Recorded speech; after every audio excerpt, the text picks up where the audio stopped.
لنفترض أني عشت 50 عاما من حياتي ولم أترك أي أثر أو تأثير يذكر لا للوطن ولا للدولة ولا للأمة ولا للشعب، ولكن لنفترض أني عشت 5 سنوات فقط، وخلال هذه السنوات القليلة أحدثت تأثيرا يمتد ل50 عاما قادمة، فهل يمكن اعتبار طول العمر بحد ذاته نجاحا؟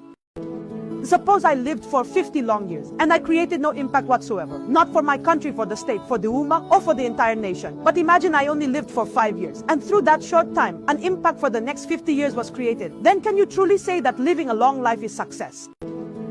मान लीजिए मैं 50 साल जिया, मुझसे कोई प्रभाव नहीं पड़ा देश, राष्ट्र, उम्मा, जाति के लिए, लेकिन अगर मैं 5 साल जिया और उससे अगले 50 सालों का प्रभाव बने तो क्या ज्यादा जीना सफलता है? আগামী 50 বছর বাঁচলাম, কোন ইম্প্যাক্ট তৈরি হলো না আমারে দিয়ে, দেশের জন্য, রাষ্ট্রের জন্য, উম্মার জন্য, জাতির জন্য। কিন্তু আমি ধরেন 5 বছর বাঁচলাম, সেটার মধ্য দিয়ে যদি আগামী 50 বছরের ইম্প্যাক্ট তৈরি হয়, তাহলে অনেকদিন বেঁচে থাকাই কি সাফল্যের বলেন?